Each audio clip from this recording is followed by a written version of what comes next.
Hello, Husky's back again with more NHL 18 content.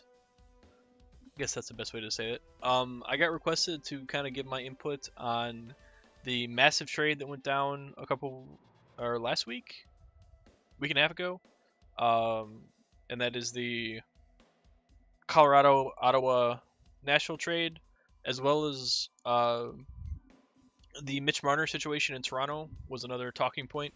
So I'm gonna build. We're gonna play a game of online versus, and I'm gonna discuss. I'll talk about the trade first while we're loading in. I picked the Maple Leafs because I wasn't sure what team to pick because I don't think the rosters are not updated for this trade just yet. But oh, he's got the right goalie here. It's so nice, except for the red on his glove. Oh, god damn it! And that I don't think those are Murray's. No, that might be Murray's pads. No, they're not. No, those are wrong. Anyway, so Matt Duchene finally out of Colorado. Long time coming, in all honesty. Probably should have been out long before the trade was actually made. That's gonna go in. Okay. But he goes to Ottawa. Oh man, really a cheese ball? This is the first versus game I've played on NHL 18, so I might be a little rusty. Yeah. Anyway. So Colorado sends Matt Duchene to Ottawa for a whole slew of picks, prospects, all sorts of shit. A lot of them coming from Nashville, as Nashville was the one that sent Vladislav Kamenev, Samuel Girard, and a second-round pick to Ottawa, who would then sent all of that to Colorado. Oops, sorry. Nashville received. Did I not hold A to skip? Get the fuck out of here. Nashville received Kyle Turris from the Ottawa. So the big things here are Matt Duchene went to Ottawa, Kyle Turris went to Nashville, and Nashville somehow managed to keep all of their defense in adding Kyle Turris. I don't know how that happened. I 100% assumed that Mattias Ekholm would be going back the other way to Colorado because Colorado's big asking piece throughout this whole Duchene thing has been they want an NHL defenseman. And in this trade, they took Samuel Girard, I believe is a defenseman, but he's a prospect. I don't have his actual information up on me. But in addition to that, they took Vladislav Kamenev. He's a guy that progresses fairly well in EA standards, or at least he did last year. So I know that he's a Russian forward who is supposed to have decent offensive upside, which honestly I don't think Colorado needs, but it was just something for Nashville to keep hold of Ekholm, which I'm still amazed that they've got Ekholm, Yossi, Subban, Ellis. Like, that D-core is stacked. But they do add Kyle Turris, who this trade is just, it's all over the place. I'm not so sure I agree with the move from a Nashville point of view. If Nashville got Duchene in this deal, absolutely I'd agree with what they did.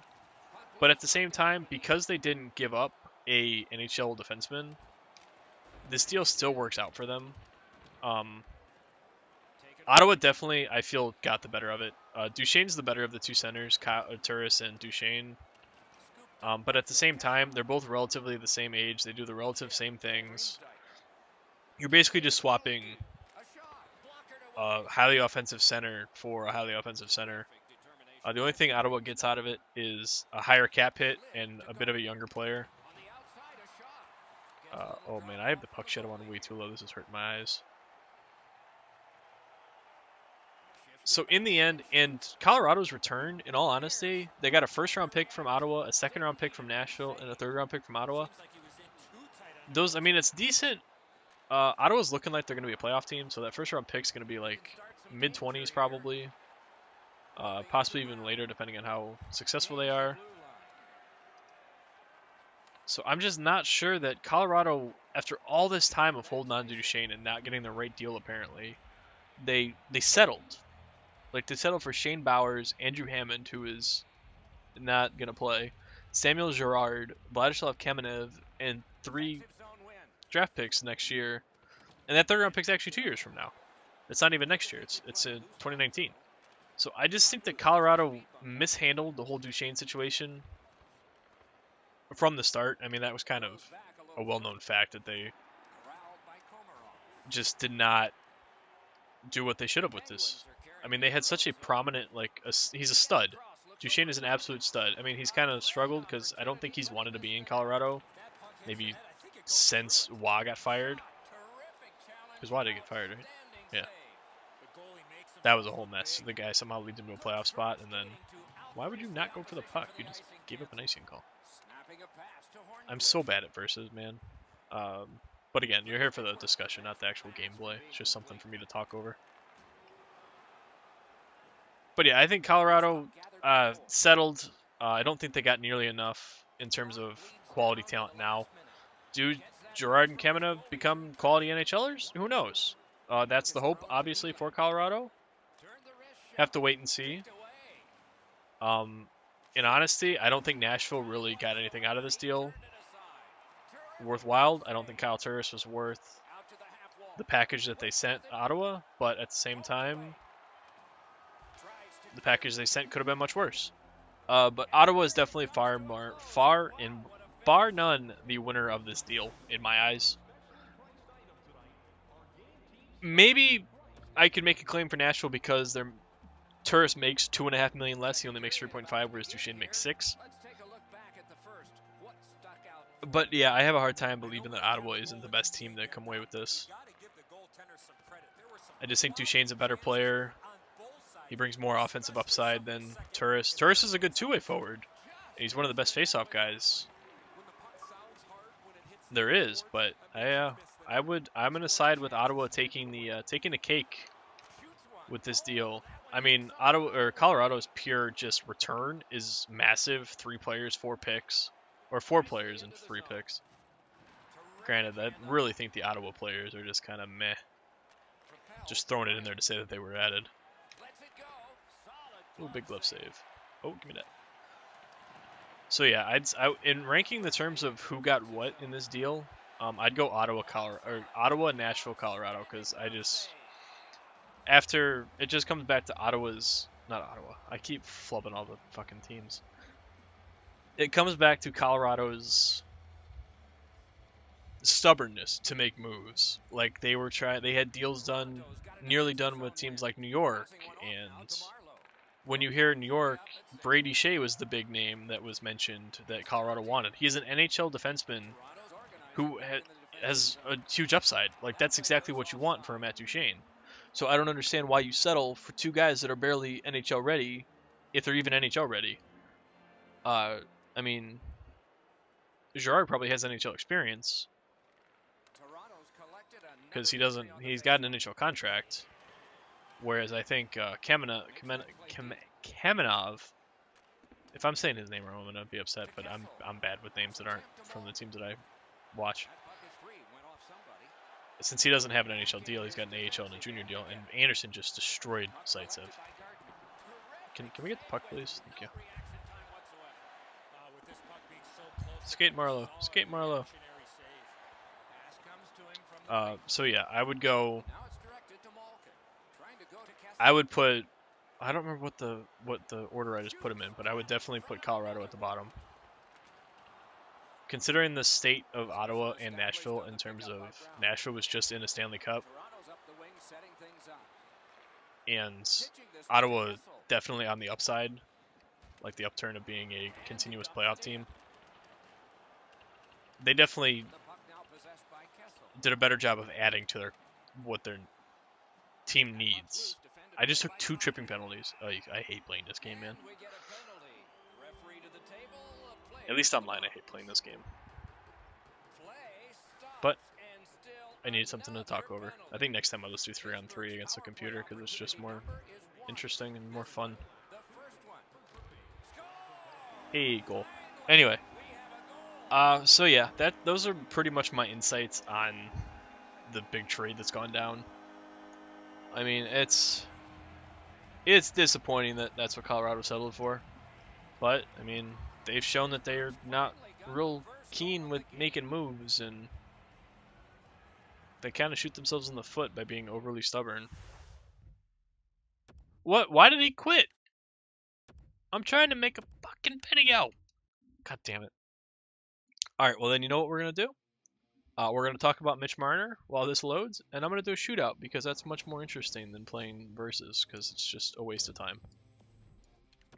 This is an absolute waste of time. That's the first online game I've played of versus, and that will probably be the last. I don't play Hut. I don't play ESHL anymore. I honestly can't stand playing this game. The only reason I play it is for the GM mode. Where is shootout? It's on the screen. There it is. Do an online shootout. We'll pick the Maple Leafs, and we'll talk about Mitch Marner and his so-called demotion. Well, I shouldn't say so-called. It's absolutely a demotion. I mean, the guy was amazing last season in his rookie campaign, and now he's playing with... Yeah, I know how to... See, I have all of this... Nope, nope, nope, nope, nope, nope, nope, nope, nope. Nope. Come on. Keep hitting the wrong fucking buttons. Give me Toronto. There we go. Alright. Well, we'll get this started. We'll wait for somebody to join. It shouldn't be too long before somebody joins. So, Mitch Marner had a pretty rough start to the season. I think he was playing on the first line, second line. He was playing on one of the top two lines. I don't live in Toronto, so I have to kind of catch the games when I can. But I know that... Is this the same guy I was just playing? And why does everybody pick the Penguins? Wait. Anyway. He's playing on the top two lines. Really not doing very well. I think he only got his first goal recently, like the end of October. It's just... He struggled very, very heavily. And Babcock... they know what they need out of him. He said that he is a star player and he needs him to play like a star player. So putting him on the fourth line with Matt Martin and Dominic Moore was just kind of a way to wake him up. Because if he really wanted to send a real hard message that you're not playing well, he would have just benched him for Josh Levo. Josh Levo is a guy that can play in the NHL. Oh, big save. And he can perform. I mean, maybe not to the standards that Mitch Marner has set for what's to be expected of him. But Babcock just threw him on the fourth line with Martin and Moore. And he's done rather well. He got his first goal against the Kings, which was... Oh, that's all right. Keep the shootout going. Which is good to see. It's also good to see that Babcock isn't willing to just straight up make him a healthy scratch, because I don't think that is the right move at all. Throwing him on the fourth line? Sure. I mean, everybody needs a kick in the pants sometimes. I mean, it's just the way that the world works. Now, the fact that he's still on that fourth line is a little concerning, to be honest, because he's been there for now 2 weeks, and he's shown progress towards improving his play, but that fourth line, in all honesty, has outperformed most teams' third and second lines, so there's no sense in moving him until you absolutely need to. I just lost the puck on a deke. Oh, I didn't lose the puck? Oh, whoopsie. This was a shootout, and if I lose the puck, I lose it. So yeah, I would like to see him back on a top six line sooner than later. But hey, as long as that fourth line is doing well, keep him there. Matt Martin's got goals. Dominic Moore has goals. Mitch Marner's come back to life. Speak of the devil, he can win it right here. And he does. Oh, he does! Hey! So I just think that he's in a good spot. He's on the up and up. It's only a matter of time before we see him back in the top six spot. He's not on the... I don't think he's on the power play currently. So it's a little concerning. I would assume that before he gets back to a top six 5-on-5 role, he gets put on the power play.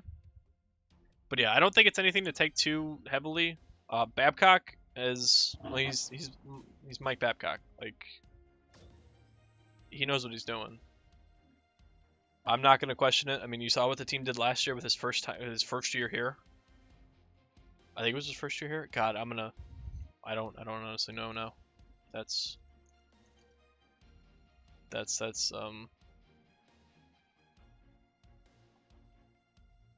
Now I have to look it up. When did he start with the Leafs? I'm going to be very upset. Since 2015. Okay, so that was, last year was his second year. Man, and I'm a Leafs fan. I don't know that.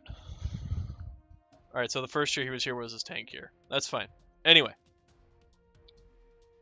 Ending thoughts. Marner's fine.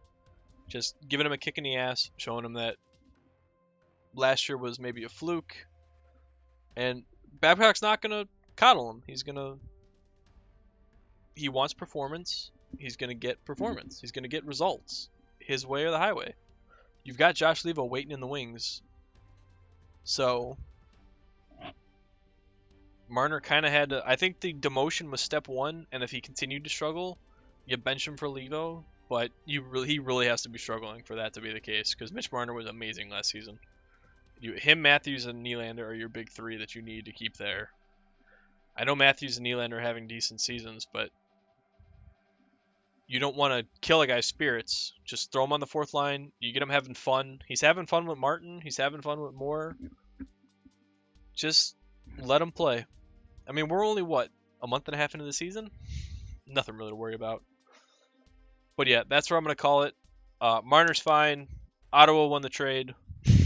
If you have any other topics you want me to discuss, feel free to leave them in the comments. I'll do another video, probably doing a 3-on-3s mode instead. But yeah, this was fun. As always, leave a like if you enjoyed the video. Feel free to give me your opinions in the comments as well. And as always, thank you for watching, and I will see you in whatever the next video upload is going to be.